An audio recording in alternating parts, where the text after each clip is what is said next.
샬롬, 범어 달고나 오늘은 오바댜 1장 말씀을 통해서 함께 은혜를 나누겠습니다. 욥기 1장에 보면 하나님 앞에 모인 천상회의를 보게 되는데요. 오바댜에서도 그러한 이미지를 1절에서 보게 됩니다. 이 천상회의에서는 에돔을 치기로 결정합니다. 결정된 사항을 실천하기 위해 하나님께서 전령들을 열방에 보내시는 것이 오바댜 1절이 그리고 있는 이미지입니다.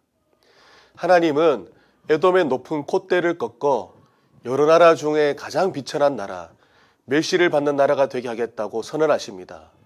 에돔의 교만은 그럴 만한 이유가 있었습니다. 에돔이 거처하고 있는 땅은 천년 요새와 다름없어서 외부의 침략을 두려워할 필요가 없었습니다.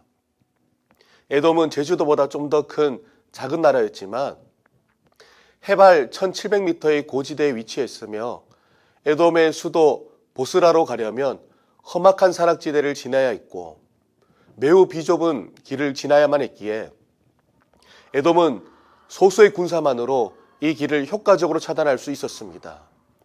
이러한 지리적 여건이 에돔을 거의 난공불락의 요새로 만들었던 것입니다.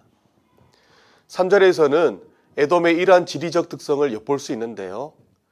너의 마음의 교만이 너를 속였도다. 바위 틈에 거주하며 높은 곳에 사는 자여. 네가 마음에 이르기를 누가 능히 나를 땅에 끌어내리겠느냐 하니. 그들은 높은 곳, 바위 틈에 거하면서 스스로 안전하다고 여겼습니다. 아무도 우리를 끌어낼 수 없다는 교만한 에돔에게 하나님은 그들의 높아진 마음을 끌어내기로 작정하셨습니다. 네가 독수리처럼 높이 오르며 별 사이에 깃들일지라도 내가 거기에서 너를 끌어내리리라. 여호와의 말씀이니라. 독수리처럼 높은 곳을 다니던 에돔이 심지어 별 사이에 깃든다 할지라도 창조자 하나님께서는 에돔을 높은 곳에서 저 바닥으로 끌어내리시겠다 말씀하십니다. 에돔의 근본적인 문제는 요새에 사는 것이 아닙니다. 마음속에서 우러나는 교만입니다. 에돔의 지형과 교만과 관련하여서는 신명기 말씀을 통해 더 할 말이 있습니다. 하나님이 이스라엘에게 에돔의 영토를 취하지 못하도록 하셨습니다. 중요한 부분이니 신명기 4절에서 5절 말씀을 읽어보겠습니다. 너는 또 백성에게 명령하여 이르기를 너희는 세일에 거주하는 너희 동족 에서의 자손이 사는 지역으로 지날진대 그들이 너희를 두려워하니 너희는 스스로 깊이 삼가고 그들과 다투지 말라. 그들의 땅은 한 발자국도 너희에게 주지 아니하리니 이는 내가 세일산을 에서에게 기업으로 주었습니다. 에돔은 에서의 후손입니다. 이스라엘은 야곱의 후손이죠. 에서와 야곱은 같은 부모를 둔 형제입니다.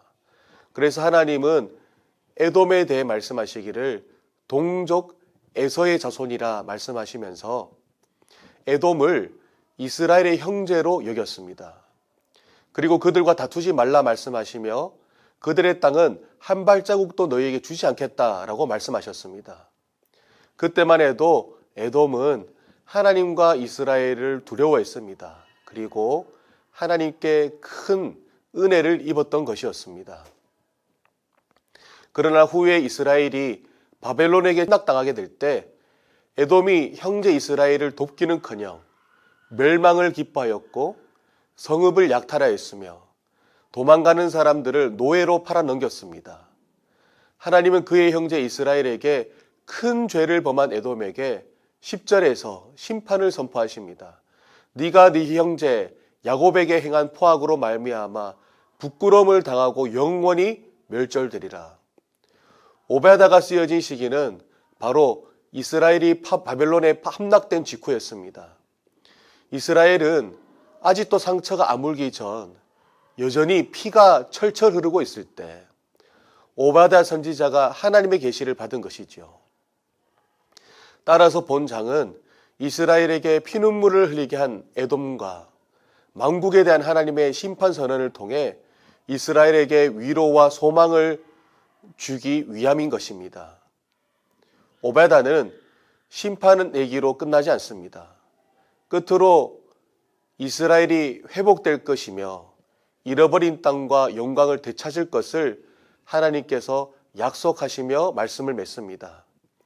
하나님과 그분의 백성에게 죄를 범한 에돔은 회복의 여지가 없는 심판을 받았습니다. 15절에 의하면 에돔뿐만 아니라 만국이 이에 해당됩니다. 그러나 아모스 9장에 의하면 하나님께서 다윗의 장막을 일으키실 때, 즉 그리스도께서 오실 때 에돔과 만국이 또한 하나님의 백성이 되는 구원과 회복을 약속하고 있습니다. 사랑하는 성도 여러분, 사실 우리는 회복의 여지가 없는 심판을 선고받은 에돔이자 만국이었으며 죄인이었습니다. 그러나 예수 그리스도 안에서 우리는 받아들여졌고 모든 것이 무너진 가운데 하나님의 음성을 듣고 꿈꾸며 소망을 품을 수 있었던 것처럼 우리도 믿음, 소망, 사랑을 누릴 수 있는 하나님의 백성이 되었습니다. 이 일을 행하신 예수 그리스도를 찬양합니다. 오늘 하루도 용납되어진 은혜에 감사하며 우리 안에 있는 풍성한 소망을 누리는 은혜가 있으시기를 주님의 이름으로 축복합니다. 기도하겠습니다. 사랑의 하나님, 우리도 에돔이었고 만국이었고 죄인이었음을 고백합니다. 하나님, 회복의 여지가 없는 심판을 선고받은 죄인이었으나 예수 그리스도 안에 받아들여지고 하나님의 백성이자 자녀로 삼아주심에 감사합니다. 하나님, 온전히 망한 것 같은 그러한 이스라엘의 상황 가운데서도 하나님의 말씀으로 꿈을 꾸고 소망을 품을 수 있었던 것처럼 하나님, 우리도 어떠한 상황 속에서든지 예수님 안에서 소망을 가질 수 있음에 감사를 드립니다. 하나님, 우리가 우리의 매일의 삶 가운데 주님 안에 거하면서 날마다 소망을 가지고 주님 낙심하지 않고 주님을 바라보는 우리 모든 성도님들이 될 수 있도록 은혜를 내려 주시옵소서. 감사드리며 예수님의 이름으로 기도드립니다. 아멘.